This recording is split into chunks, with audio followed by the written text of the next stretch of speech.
নমস্কার। আপনারা দেখছেন চ্যানেল এবিসি। আমি বিজয় আর প্রত্যেক দিনকার মতো আপনাদের সামনে উপস্থিত হয়ে গেছি। দেখুন, আজ আমি আপনাদের সঙ্গে এখন আলোচনা করব ঝাড়ু সম্পর্কে। আপনারা আপনাদের গৃহে ঝাড়ু তো সকলেই দেখে থাকেন। তাই প্রত্যেক বাড়িতেই নোংরা আবর্জনা পরিষ্কার করতে ঝাড়ু প্রয়োজন হয়েই থাকে। এই ঝাড়ু দিয়ে ঘরের যাবতীয় নোংরা সকল ঝাড় দিয়ে আপনারা ফেলে দেন। তাই বাইরের রাস্তাঘাট ঝাড় দিয়ে পরিষ্কার রাখতেও যেমন ঝাঁটা ব্যবহার করা হয়, তবে সকলের বাড়িতে যে ঝাঁটা থাকে, আপনি জানেন কি সেই ঝাঁটার কি প্রয়োগ করা উচিত, সেই ঝাঁটা কিভাবে রাখা উচিত, সেই ঝাড়ু কিভাবে রাখা উচিত এবং কবে আপনাদের ক্ষেত্রে ঝাড়ু ক্রয় করা উচিত এবং কোন তিথিতে ঝাড়ু ক্রয় করলে আপনাদের গৃহে লক্ষ্মীর আগমন ঘটতে দেখা যেতে পারে। আপনারা একটি বিষয় অনেকেই সাধারণভাবে জেনেছেন যে যখন ধনতেরাস চলে সেই সময়কালে ঝাড়ু কেনার একটা বিশেষ শুভ মুহূর্ত থাকে। এছাড়া সারা বছর জুড়ে আপনারা কোন সময় ঝাড়ু কিনলে আপনারা আপনাদের গৃহে মা লক্ষ্মীর আগমন দেখতে পাবেন, সেই সম্পর্কেও আলোচনা করব। দেখুন, ঝাড়ু সবসময় আপনাদের ক্ষেত্রে গৃহের যে দক্ষিণ পশ্চিম কোণা, উত্তর পশ্চিম যে কোণাটি আছে, যাকে বলা হয় বায়ব্য কোণা, এই কোণায় কিন্তু আপনাদের ক্ষেত্রে রাখা উচিত। এতে সংসারের মধ্যে, এতে গৃহের মধ্যে, পরিবারের মধ্যে কোনো নেগেটিভিটি ঝাড়ু থেকে প্রবেশ করতে পারে না। তাই এই স্থানে সর্বদা আপনাদের ক্ষেত্রে ঝাড়ু রাখা উচিত। এর মুখ্যত বিশেষ যদি কারণ আমরা দেখে থাকি, তাহলে দেখব এই যে স্থানটি রয়েছে এটা হচ্ছে বায়ব্য কোণা, অর্থাৎ বায়ুপ্রবণ স্থান। এই স্থানে যদি আপনি ঝাড়ুটি রাখছেন, এতে মুখ্যত যে মানে ভালো ফলটি পাবেন তা হচ্ছে এখান থেকে ঝাড়ুটি বারবার পরিবর্তন হবে, ঝাড়ুর প্লেসটা পরিবর্তন হবে এবং ঝাড়ুটি এখান থেকে বারবার পরিবর্তন হওয়ার ফলে কি হবে, আপনার গৃহটা কিন্তু প্রত্যেক দিন সঠিক সময় ঝাড়ু দেওয়া হবে। নচেত আপনাদের ক্ষেত্রে কিন্তু সঠিক সময় সঠিকভাবে আপনারা প্রয়োগ করতে পারবেন না এর। দ্বিতীয়ত, সূর্যাস্তের পর, সূর্য যখন অস্ত চলে গেল, সন্ধ্যাবেলা, রাত্রেবেলা কখনোই কিন্তু আপনারা ঝাড় দেবেন না। অনেকের ক্ষেত্রে এমনটি হয়ে থাকে, দিনের বেশিরভাগ সময় আপনারা বাইরে থাকেন, তো আপনি ফিরলেনই হয়তো সন্ধ্যাবেলা, তাহলে কি আপনারা ঝাড় দেওয়া উচিত না? অবশ্যই আপনি ঝাড় দিতে পারেন, এক্ষেত্রে কোনো বড় সমস্যা নেই। কিন্তু মাথায় রাখতে হবে, ঝাড় দেওয়ার পর ধুলো ময়লাগুলো যেন আপনার বাড়ির বাইরে না চলে যায়। আপনার বাড়িতেই আপনারা ভালো করে একটি প্লাস্টিকে করে একটি কন্টেনার, মানে একটি ডাস্টবিনের মধ্যে আপনারা রেখে দিন। ৩ নম্বর যে বিষয় তা হচ্ছে মানে ঘর ঝাড় দেওয়ার সময় সর্বদা খেয়াল রাখবেন যেন কারো গায়ে ঝাড়ু না লাগে, ঝাঁটা না লাগছে। ঝাড় দেওয়ার সময় যদি কারো গায়ে ঝাঁটা লাগছে তা অত্যন্ত অশুভ বলে মনে করা হয়। তাই সবসময় ফাঁকা ঘরে আপনারা কিন্তু ঝাড় দেওয়ার চেষ্টা করুন। কারো গায়ে যেন ঝাঁটা না লেগে যায় সেটার দিকে খেয়াল রাখবেন। মাথায় রাখতে হবে আপনাকে, আপনি যখন আপনার গৃহে ঝাড়ু ব্যবহার করছেন, ঝাড়ু কখনো দাঁড় করিয়ে রাখবেন না।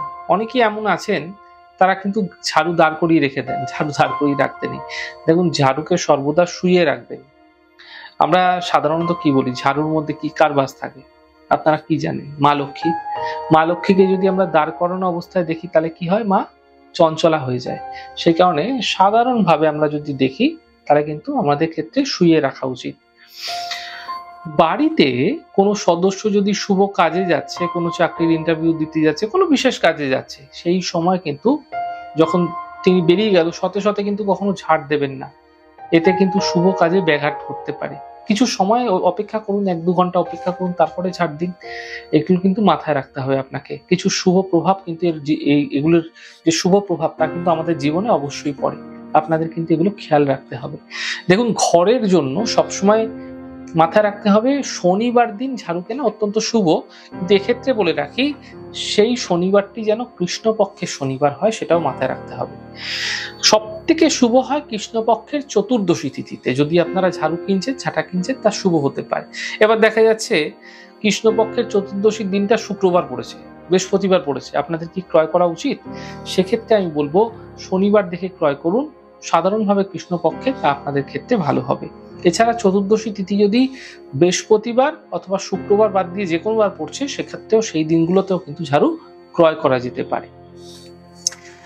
দেখুন, আপনি যদি কোনো ভাড়া বাড়িতে থাকছেন, আপনি ভাড়া ভাড়া ঘর কি হয়, আপনারা হয়তো দেখা যাচ্ছে 1 বছর 2 বছর পরেই আপনারা ঘর মানে পরিবর্তন করেন। এরকম সময় আপনার যে ব্যবহৃত ঝাঁটাটি ছিল সেটি পুরনো হয়ে যায়। তাহলে কখনোই সেই পুরনো বাড়িতে কিন্তু আপনারা সেই পুরনো ঝাড়ুটি ফেলে আসবেন না। নতুন বাড়িতেও আপনারা পুরনো ঝাড়ু দিয়ে ব্যবহার করুন। কিছুদিন ব্যবহার করুন, তারপর সেটা ফেলে দিন। কিন্তু সেখান থেকে যদি আপনারা ফেলে দিয়ে আসছেন, সেটি কিন্তু আপনাদের ক্ষেত্রে শুভ নয়। আপনারা যখন কোথাও যাচ্ছেন সেই ঝাড়ুটি নিয়ে যান, কিছুদিন ব্যবহার করুন, সেটি নষ্ট হয়ে গেলে সেটিকে 2 দিন পরে ফেলে দিন। তারপর নতুন ঝাড়ু নিয়ে আসুন। বাস্তুমতে পুরনো ঝাঁটা ফেলে আসলে সেখানেই কিন্তু কোনো শ্রীবৃদ্ধি আপনার ক্ষেত্রে আটকে যেতে পারে। তাই বাড়িতে কিন্তু আপনাদের চেষ্টা করতে হবে এটি নিয়ে আসতে। আরেকটা জিনিস বলে রাখি, দেখুন মানুষজন নিজের ধন সম্পদ যেভাবে সকলের থেকে আড়াল রাখেন, আপনারা ঠিক সেরকম ঝাড়ুকে কিন্তু আড়ালে লোকচক্ষু, আপনার বাড়িতে কেউ যাতায়াত করছে, প্রবেশ করছে, বেরোচ্ছে, আপনার ঝাড়ুটি যেন দেখতে না পায়। এতে কিন্তু গৃহে আপনাদের ক্ষেত্রে কোনো না কোনো নেতিবাচক দিক, বিশেষ করে অর্থনৈতিক ক্ষেত্রে অবশ্যই বৃদ্ধি পেতে আপনারা দেখতে পাবেন।